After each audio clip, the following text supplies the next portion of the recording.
What are your biggest money tips for people watching today? First of all, you should have a savings account no matter how little you have and put it away every week something. Then you can buy secondhand clothes. The women are spending too much on clothes. The designer thrift shops in Manhattan and all the expensive neighborhoods have the most wonderful consignment clothes. You can buy for your children and yourself. Save a fortune of money and you look lovely. That's two. What are you going to do with all the money you save? Buy real estate. Real estate's the best investment. And there are always places that from people are starting. Like today, it's Tampa. I just heard about it. Tampa's great. The prices went up already in the last 6 months. Then you have to learn not to overbuy and not to waste food. Use your leftovers. Use them wisely and teach your children. You don't give a 2-year-old an apple. You cut it up because he'll take 3 bites, throw out the rest. Have you noticed that? Don't give them a whole apple to eat. Oh, I can go on and on. You don't want to hear it all. Oh, we love it.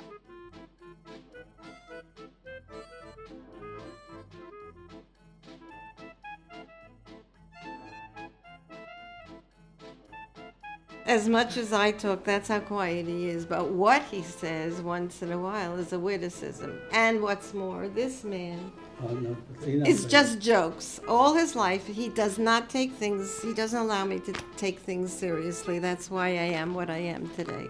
Because I learned that you have to do it all with a smile and a chuckle and laugh it off, because otherwise you're going to be in pain all day. So on my fridge I have in Hebrew the words Im ein chachma aval zikna yesh, which means, translated, maybe there's no, we're not that smart as you are. I grant you that. But we have wisdom. And where do we get it? Just from experience. Whatever you're doing 15 times, you've done it. We've done it 150 times. And after a while, the brain goes through all those motions. You have to have gained something or else you're a total blooming idiot. So that's why we tell our kids, why waste all those times you have to do it? We've done it already. Listen to us. And we find that the smartest of our children are the ones that listen.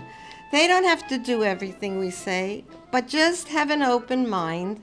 And some of them will admit, you know, Ma, I'm glad I listened to you. You know, Pa, I'm so glad you said that. I didn't realize it. So talk about saving money. You have to watch your receipts when you go to the local supermarket. Because I can tell you that I do not allow them to start scanning my wagon load of groceries until I'm ready to see the scanner machine.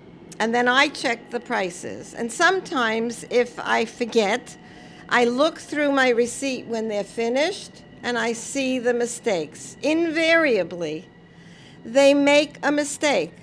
It's not always the cashier's fault, because sometimes there's a sale on an item and you're very excited to get it and you put it into your wagon. When you get to pay for it, it's the regular price. And you say, why? And when you complain to the manager, he says, oh, we didn't put it into the computer yet. That was the mistake. Too bad. I have to tell you that about a year ago, I said to my husband, look, I saved you $14. More than one item, there was a mistake. And yesterday, I went to buy red peppers. So there are Holland red peppers, and then there are other red peppers. One was close to $5 a pound. The other was 2 and something. Of course, I took the cheaper ones, but she scanned it with the price of the expensive ones. And I caught it, and I said, oh, $3. And it goes on, and there are families who don't have money for food, and it's hard, and they're not realizing, or they don't have the time to check it. Check your receipts, because it happens to me 3 times a week. Toys. The children today are being given too many toys. The floor is filled with toys. They don't know where to look first. They get so distracted. It's not good for their mind. Their brain can't focus on any one thing. They're not given that chance. And the toys cost fortunes, and every kid comes to the other one's house and says, oh, I have that. Why not borrow toys if you don't have a toy and the other one has one you like? So borrow. What happened to borrowing? People don't borrow from each other anymore. Everyone has to own it. It's not good. And the children do not develop in their minds properly because they're not focusing.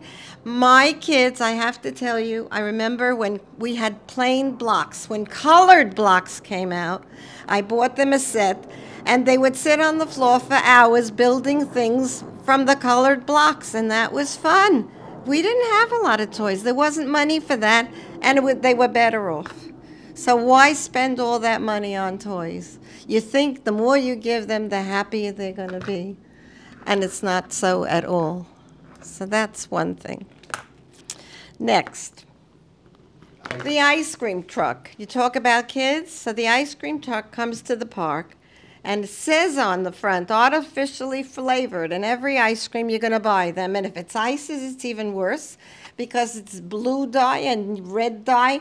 And you buy them these long stick ices. You give it to a 2-year-old who can hardly hold it. He takes 2 bites out of it, and he doesn't want it anymore. And he's right. Why should he want it? It's not good for him. It's not even that tasty. And it costs so much money. And if you have more than one child, it starts adding up to $10, $20. And it's not all the time. It has to be every day. It's not once in a while. When my grandchildren came to that park and they saw the truck and they asked me, can you buy us ice cream? Now, what grandmother could say no to that? But I just felt, I told them, I tried to explain the ice cream isn't healthy. Let me buy you good ice cream. Let's go pick out ice cream. I took them to the nearest local supermarket, and I stood them in front of the freezer case. There were 3 of them at the time with me, and they chose what they wanted. We paid for it. I went outside in the parking lot of the supermarket, opened the back trunk of my car, and had them sit on the trunk of the car with their feet dangling down and eating ice cream. I took a picture of that. People passed by and said, oh, what a cute idea. They had such a fun time. They keep talking about it now that they're grown. Before we get back to the brilliant advice shared by Grandma Dina, we want to tell you about a sponsor in our Kosher Money universe, Twillery. I'm wearing one of their polo shirts. It is for professionals, people that want to look good, want to look professional, but they also want to feel good and they want to feel comfortable. So if you sweat in this, it has this moisture wicking technology, which will sort of like push the sweat out and then up into the air so you don't actually smell. It feels right. It has a really terrific collar. It feels like no shirt, no polo shirt I've ever worn before. So in last episode, I showed you about their button down. This is a polo. Highly, highly recommend. I got to ask Grandma Dina if she approves of Twillery, but we do. So that's all you need. Twillery.com/koshermoney.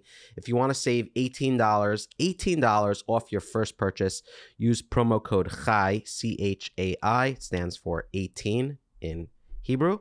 We're going to put the link in the show notes, so just click on it. When you check out your first purchase, take $18 off. All the rules, all the exclusions, etc. are in the link. Enjoy. Twillery.com/koshermoney. And now back to Grandma Dina. I'd like to get to some household things. Go ahead. Laundry detergent and others as well. All kinds of cleaning things. You have a cleaning woman if you're lucky enough to have her. She comes in and she'll put into that pail of water half a bottle. All right, I'm exaggerating, 1/3 of a bottle. That's not what makes your house clean. The cleaning is in the effort that's scrubbing. You need just a little bit of less oil or Murphy's oil for the floors. And the same goes for laundry detergent. Everyone's pouring in cups of laundry detergent into the washing machine. It's not necessary. It overflows. It causes soap suds, and it breaks. It causes damage to the machine. Just put in a little bit because the hot water is enough. How dirty are we getting? We're not working in coal mines. Towels. Speaking of towels, all my life I've been putting, since I'm married, my mother taught me to put hooks on towels. So I save strands of material, and I make little hooks on a towel. Why? Because I found that my kids put back the towel in the bathroom on the hook and it kept falling down. And it's annoying. So I put hook. This week I come into a a department store. I can't remember which one. And they're selling, and there's a big sign. We now have towels with hooks on them. I said, it took you that long to discover this? It's such a brilliant idea. Okay, so that's the story with that. It was just an article in the Wall Street Journal a few weeks ago, which I cut out and I showed it to my kids. The byline is you can buy a wedding dress for $12.50 in Goodwill in the thrift shops, and that people are doing it. They said, why should I spend hundreds of dollars for a few hours? $1,000. They said, so it has a stain. I put it in the bathtub, I add stain remover, and I swoosh it around, and it comes out beautiful. And I have a wedding gown for $12.50 now. Everybody needs new. Right, but that's wrong. I mentioned consignment shops and thrift shops. I believe in that completely. When we were young and we didn't have money, I shopped there. My kids are still joking about the funny clothes I put on them. And in those days, they didn't have clothing for children the way they do today. Everything is custom designed and whatnot. My mother was from Vienna. She was a court stenographer in Vienna. She was a very bright lady. She used to go to auctions, and when she came to America, that's the first thing she did, found out where the auctions were. They were fascinating things, beautiful art, relics, things of archaeologicals, and she attended many auctions, and as soon as I was old enough, she took me along. She showed me she brought me to a consignment shop on 47th Street near the Diamond Center. That was the first one I went to. And she taught me, she brought me inside and explained to me why it was so interesting here. And I did find it that. And throughout my life, I went to shops because things that people hoard or houses that are emptied, you can't compare it. Some of them are old, hundreds of years old. Antiques dealers frequent consignment shops for what they can get. And people, there's no stigma to it. If you think about it, even clothing. Your family is giving you hand-me-downs. Your cousins say, or your sisters have from their children, and you take it. You wash it out, you clean it up. You don't have to buy junk, you buy nice things. Some things, many of them in consignment shops, have new tags on them. They're brand new. One of my family members went to Saks Fifth Avenue and saw a dress that was very expensive, nearly $1,000. Of course, she didn't buy it, but I mentioned I knew of a designer consignment shop in Manhattan. She went there, and I'm telling you, this sounds like it's made up. She found the same dress with a label on it for something over $200. Okay, just to give you an example, when I was a kid and I frequented these shops with my mom, I met a lot of actresses. Katharine Hepburn used to buy blouses and pants in those stores. I have her autograph. I'm not going to go into all the names, but a lot of them said it's the funnest thing to do. You know, we women all like bargains. Why not? But you cannot believe what you can get there. Sometimes you can buy something for $5. My grandson just showed me that he went to a consignment shop. Aryeh, I hope you don't mind, but I'm making you famous. He comes out and shows me a bowling ball in a bag, which is 100% leather, on a stand. He bought it. It fits his fingers, $4. Can you beat that? Now, come on. You're saving money, but you're having more fun at the same time. What could be better than that? Growing up in my time, I'm old. Our parents had no money. We were lucky if we had a meal. My mother said she wasn't hungry when I said, why don't you eat supper? Oh, I'm not hungry. There was no food. We didn't have a savings account when we were young. We didn't know what that was. But the minute we found out, my husband got a regular job. Every week we put away money from the account. And you find out there are many ways to save money today. You have to look into it. Tip for investment, I'm not into investments, stock around. I don't believe in that because it's very risky. There are people who are good at it. They sit there all day and do it, maybe. Not for you. Not for me. Real estate is the thing. You can't lose. For yourself, you start off with your own house. You don't rent. Renting is thrown out money. You have to take your chasana money. Well, today it's a different world, but in those days, people had $5,000, $10,000. You could have bought a house then. Today, it's already... Parents are buying houses for kids. They're spoiling them rotten. But they can't afford it themselves, right? The cost of a house has gone up so dramatically. Now it's a whole other story. We're in big trouble. So the bottom line is move to Israel. We got to leave here. America has seen better days. We had it good here for a long time. Before you hop off this video or podcast, I want to tell you about Kolel Chabad, kolelchabad.org. You are familiar with Israel, but there are many needy people in Israel that need our help. So if you have any charitable dollars, if you feel that you're enjoying our episodes, please help our sponsors. Someone out in California sponsored this message because he's a big fan of Kol Chabad and the work they do for Israel's neediest. So they're helping people across Israel, regardless of religion, regardless of race, regardless of who they are. People that need support, they're there helping them with food, with shelter, with so many resources. Really phenomenal. kolelchabad.org/kosher money. We're going to put the link in the show notes. So if you have $10, $18, you can do a recurring donation. You can even donate $360 or $360,000. The money goes to an amazing cause. Practically every dollar is going to someone in need. So please help. kolelchabad.org/kosher money. Link in the show notes. Thank you so much for listening. This is my outro to an episode that was super unique. We've never done one like this where it was on the street. If you enjoyed it, let us know. If you didn't enjoy it, let us know also. We want to try to shake things up, do different things. If you have guest suggestions, visit livinglachayim.com. Click on the suggestion tab. You'll be able to see my brother's podcasts. He has quite a few at this point. Really enjoyable stuff, regardless of whether or not you're Jewish. If you are new here and you want more from our episodes, you can visit mishpacha.com, link in the show notes, or pick up a fresh magazine of Mishpacha magazine for bonus content. If you need financial resources, right? If you need someone to help you, visit livingsmarterjewish.org. They are a phenomenal resource, free of charge. They can connect you with a financial advisor, connect you with a resource of someone you need.